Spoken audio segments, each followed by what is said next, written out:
Evolusi komputer dari generasi pertama sampai saat ini. Perkenalkan, nama saya Musa Fanur Fauzi, kelas 21 Informatika 6, NIM 21114256. Mata kuliah Organisasi dan Arsitektur Komputer. Komputer generasi pertama pada tahun 1940 sampai 1959. Yang pertama yaitu Electronic Numerical Integrator and Calculator atau biasa disebut ENIAC. Merupakan gen pertama komputer digital elektronik yang digunakan untuk kebutuhan umum konvensional, terutama sebagai mesin hitung di masa itu dan terus berkembang. Pamprosal ENIAC dirancang pada tahun 1942 dan mulai didirikan pada tahun 1943 oleh Dr. John W. Macaulay and John Presper Eckert bertepatan di Moore School of Electrical Engineering, University of Pennsylvania, dan baru usai pada tahun 1946. ENIAC berukuran sangat besar pada masanya hingga saat ini. Untuk penempatannya membutuhkan ruang 500 meter persegi. ENIAC menggunakan 18.000 tabung hampa udara atau kedap udara, 75.000 relay and saklar, 10.000 kapasitor, dan 70.000 resistor. Ketika dioperasikan, ENIAC membutuhkan daya listrik sebesar 140 kW dengan berat kurang lebih 30 ton dan menempati suatu ruangan 167 meter persegi. Yang kedua yaitu mesin von Neumann.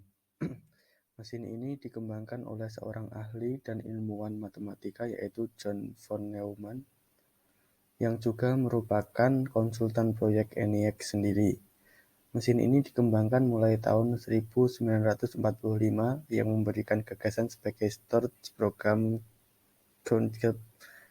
konsep atau sistem yang akan dapat membackup suatu perintah dengan memanfaatkan memori dan sebuah konsep untuk mempermudah suatu program agar dapat dipresentasikan dalam bentuk yang cocok untuk penyimpanan dalam memori untuk semua data yang tersimpan dan terkelola. Komputer generasi kedua pada tahun 1959 sampai 1964. Komputer komersial pertama. Komputer generasi kedua ditandai dengan berbagai aspek di dalamnya sebagai berikut. Yang pertama, memakai teknologi sirkuit berupa transistor dan diode sebagai pengganti tabung vakum. Kedua, telah menggunakan operasi bahasa pemrograman tingkat tinggi yang lebih dapat dipahami oleh manusia atau user. Ketiga, kapasitas memori utama telah dikembangkan dan dari magnetic storage core. Keempat, menggunakan penyimpanan luar berupa magnetic tape dan magnetic disk. Kelima, kemampuan melakukan proses real-time dan real sharing yang lebih efisien. Keenam, untuk ukuran fisiknya sudah lebih kecil dibanding komputer generasi pertama. Ketujuh, proses operasi dari segi sistem sudah lebih cepat dan efisien, yaitu jutaan operasi per detik. Kedelapan, kebutuhan daya listrik lebih kecil dan kemampuan lebih. Dan yang terakhir, kesembilan, orientasi program tidak hanya tertuju pada aplikasi bisnis, tetapi juga aplikasi teknik dan lainnya. Komputer generasi kedua ada Universal Automatic Computer 3 atau biasa disebut UNIVAC 3. Dibanding dengan tabung hampa, teknologi transistor jauh lebih efisien sebagai switch dan dapat diperkecil ke skala mikroskopik yang lebih bisa diterima pada suatu ruangan yang minim. Pada tahun 2001, peneliti dari pihak Intel telah memperkenalkan chip IC silikon paling kecil dan paling cepat di dunia untuk pertama kalinya. Dengan ukuran 20 nanometer sebanding dengan per miliar meter, yang akan digunakan pada prosesor dengan kecepatan 20 GHz. Dan komputer DEC PDP-8 adalah mini komputer pertama yang dibuat tahun 1964 untuk pengolahan data komersial. Komputer generasi ketiga di tahun 1964 hingga 1970. Ribuan transistor akhirnya berhasil digabung dalam satu bentuk yang sangat kecil atau sering disebut dalam satuan nanometer. Silisium yang mempunyai ukuran milimeter berhasil diciptakan dan dikembangkan, dan inilah yang disebut sebagai integrated circuits atau IC chip, yang merupakan ciri khas komputer generasi ketiga ini. Komputer generasi ketiga ditandai dengan ciri-ciri sebagai berikut. Pertama, karena menggunakan IC, maka kinerja komputer menjadi lebih cepat dan efisien. Kecepatannya hampir 10.000 kali lebih cepat dari komputer generasi pertama. Kedua, peningkatan dari sisi software.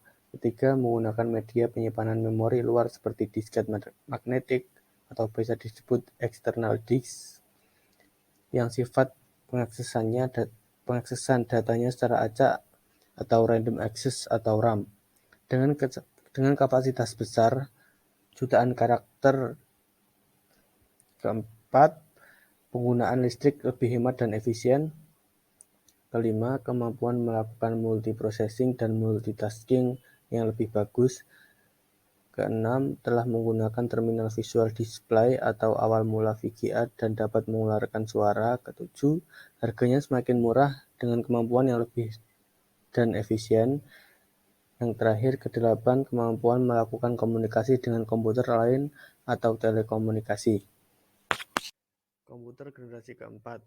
Pada generasi keempat ini melahirkan suatu komputer IBM 370, Apple I, PDP-11, Physical yang menggunakan prosesor Intel 8080 atau 8080 dengan sistem operasi CP/M, Control Program for Microprocessor, dengan bahasa pemrograman tingkat tingginya Microsoft Basic, Beginner, All-Purpose, Symbolic Instruction Code. Perlu dicatat bahwa pada komputer generasi keempat ini tidak satupun PC compatible atau Macintosh compatible atau not support. Hingga pada generasi ini belum ditentukan standar sebuah komputer, yaitu personal computer atau PC. Komputer generasi kelima pada tahun 1980 hingga sekarang. Akhir tahun 1980, pihak perusahaan IBM memutuskan untuk membangun sebuah komputer personal PC secara massal dan konvensional hingga saat ini. Dan pada tanggal 12 Agustus 1981 menjadi sebuah standar komputer PC pertama hingga saat ini. Dan pada akhirnya hingga saat ini PC dikenal dengan nama standarisasi IBM PC. Prosesor yang digunakan adalah 8088 atau 8086 yang menjadi standar komputer pada saat ini, menggunakan basis proses 16 bit per detik waktu. Dengan munculnya komputer generasi kelima ini, IBM bekerjasama dengan pihak Microsoft untuk mengembangkan software di dalamnya atau saling terintegrasi. Hingga saat ini, Microsoft mendominasi kebutuhan software di dunia PC dan developer standar aplikasi pada PC.